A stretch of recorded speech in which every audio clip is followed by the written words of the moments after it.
मैं समझता हूं कि आज जो एलाइज हैं, हमें इस बिल पर एतमाद में नहीं लिया गया। हाँ, हमें एतमाद में नहीं लिया गया। मैं वही कह रहा हूं, हमें ऐसा बुलडोज किया गया है, ऐसा बुलडोज किया गया है। मैंने वहां लिखवाया कि मुझे बात करने दे, मैंने वहां लिखवाया, लेकिन हमें बात नहीं करने दी गई। कहते हैं कि लड़की की उम्र निकल जाए तो उसके रिश्ते नहीं आते। सियासत में भी रिश्ते आना बंद हो जाते हैं अगर सही वक्त पर सही फैसले ना किए जाएं। अगर मैं ये बताना चाह रहा हूं कि आपकी लीडरशिप हो, पीएमएलएन की लीडरशिप हो, पीपल्स पार्टी की लीडरशिप हो, सबकी उम्रें निकल रही हैं। 70 प्लस 60 प्लस सब जा रहे हैं। हमारी भी तो सुप्रीम कोर्ट का एक फैसला अगर ये ऑपोजिशन समझती है कि इसे जमीन से आसमान को ले जाएगा, तो ये इनकी गलतफहमी भी है और खुशफहमी भी है। ये एक फैसला आपको भी वहां नहीं पहुंचा रहा जहां आप समझते हैं कि आपका हक है, आप पहुंचना चाहते हैं। अब ये लेजिस्लेशन सुप्रीम कोर्ट इसे भी स्ट्राइक डाउन कर देगा, तो स्पीकर साहब पार्लियामेंट कहां पर खड़ी है? अगर ये लेजिस्लेशन भी चली गई, अगला स्टेप हमारा क्या होगा बताइए? इससे पहले कि किसी रस्म पे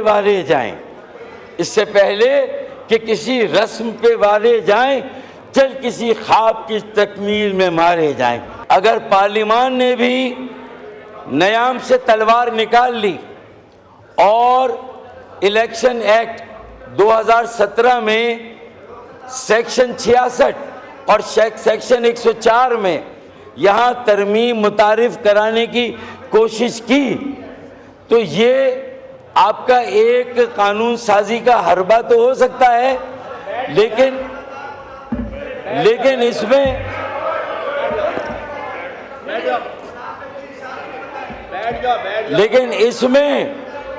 इसमें हुकूमत और ऑपोजिशन दोनों की सियासत की बदतरीन शिकस्त है कि आप सर जोड़कर बैठने के लिए तैयार नहीं है, कौमी मशावरत और मफाहिमत का रास्ता निकाल लें और एक कौमी एजेंडे पर काम करने के लिए तैयार नहीं है, और 25 करोड़ अवाम जिनकी रोजमर्रा की जिंदगी वो रोज जीते हैं और रोज मरते हैं। देखें, सबकी उम्र होती है, सियासत की एक उम्र है, सियासी अकाबरीन की भी एक उम्र है, एज है, एजिंग इज अ रियलिटी। कहते हैं कि लड़की की उम्र निकल जाए तो उसके रिश्ते नहीं आते। सियासत में भी रिश्ते आना बंद हो जाते हैं अगर सही वक्त पर सही फैसले ना किए जाएं। अगर मैं ये बताना चाह रहा हूं कि आपकी लीडरशिप हो, पीएमएलएन की लीडरशिप हो, पीपल्स पार्टी की लीडरशिप हो, सबकी उम्रें निकल रही हैं। 70 प्लस 60 प्लस सब जा रहे हैं। हमारी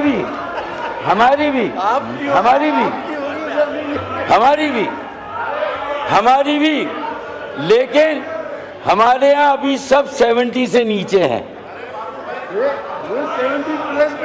वही, हाँ, तो अगर ये सिचुएशन है और आज अगर मुल्क और कौम को इस बदतरीन सियासी बहरान से ना यहाँ कोई निकालने की तगोदो कर रहा है, ना वहाँ कोई कोशिश कर रहा है, तो फिर ये तारीख में हम कोई अच्छी मिसाल कायम नहीं कर रहे। ये वक्त था कि इस मसले को सियासी तौर से हल किया जाता। काश हम खुद एक्ट 2017 में अमेंडमेंट करके ये कहते कि सुप्रीम कोर्ट में जाने की जरूरत नहीं है, आपको हम आपके हिस्से की मखसूस नशिस्तें देते हैं, इन्हें आप वो नशिस्तें दे देते हैं, किसी के पास भी है। लेकिन अगर ऐसा अमल होता तो स्पीकर साहब एक रास्ता निकल सकता था। अब हमारे पास वक्त तेजी से गुजर रहा है, हमें फैसले करने होंगे, सियासी फैसले, कौमी एजेंडा वज़ा करना होगा, कौमी मफाहमत और कौमी मशावरत के ज़रिए। अगर हमने रियलिटी से रिकंसाइल नहीं किया तो सुप्रीम कोर्ट का एक फैसला अगर ये ऑपोजिशन समझती है कि इसे ज़मीन से आसमान पर ले जाएगा तो ये इनकी गलत फहमी भी है और खुशफहमी भी है। ये एक फैसला आपको भी वहाँ नहीं पहुँचा रहा जहाँ आप समझते हैं कि आपका हक है, आप पहुँचना चाहते हैं।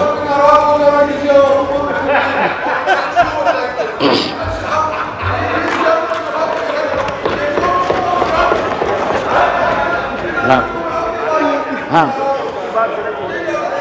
तो मेरा ये कहना है कि देखें, एक कोटा सिस्टम, तशरीफ रखें, आपको मौका मिलेगा, ऑपोजिशन को मौका मिलेगा। तशरीफ रखें, आप बोलें डॉक्टर साहब। देखें, मैं समझता हूं कि आज जो एलाइज हैं, हमें इस बिल पर एतमाद में नहीं लिया गया। हाँ, हमें एतमाद में नहीं लिया गया। मैं वही कह रहा हूं, हमें ऐसा बुलडोज किया गया है, ऐसा बुलडोज किया गया है। मैंने वहां लिखवाया कि मुझे बात करने दे, मैंने वहां लिखवाया, लेकिन हमें बात नहीं करने दी गई। मैं इसीलिए ये कह रहा हूं कि स्पीकर साहब आगे का रोड मैप वाज़ेह करें, आगे किस तरह चलना है, इस मुल्क को किस तरह चलाना है। 18वीं तरमीम के नतीजे में अगर सूबों में इख्तियार का इर्तिकाज़ हुआ है, वसाइल का इर्तिकाज़ हुआ है, तो स्पीकर साहब मुल्क के बहुत सारे खित्तों में एहसास महरूमी है। बांग्लादेश में एक कोटा सिस्टम हसीना वाजिद को खा गया, निगल गया। स्पीकर साहब, उस वक्त से हमें भी डरना चाहिए जब ठाठ पड़ा रह जाएगा, जब लाट चलेगा बंजारा। जरूरत इस बात की है कि हम होश के नाखून लें, ऑपोजिशन भी आमादा हो एक ग्रैंड रिकन्सिलिएशन के लिए, सियासी जमातों के दरमियान भी, और फिर अगर ज़रूरत पड़े तो इदारों को भी आपको इंगेज करना होगा, इदारों से भी बात करनी होगी। उसके बगैर ये पाकिस्तान आगे कैसे चलेगा? कॉन्स्टिट्यूशनल मशीनरी का ब्रेकडाउन है। अब ये लेजिस्लेशन सुप्रीम कोर्ट इसे भी स्ट्राइक डाउन कर देगा, तो स्पीकर साहब पार्लियामेंट कहाँ पर खड़ी है? अगर ये लेजिस्लेशन भी चली गई, अगला स्टेप हमारा क्या होगा बताइए? ये मालूम तो होना चाहिए कि आगे क्या पेशबंदी है, रोड मैप क्या है, क्या करने जा रहे हैं, कोई इंगेजमेंट का अमल है या नहीं है।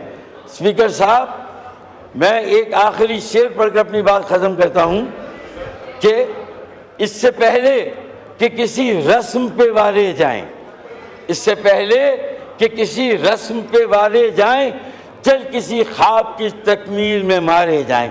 बहुत बहुत शुक्रिया स्पीकर साहब। शुक्रिया।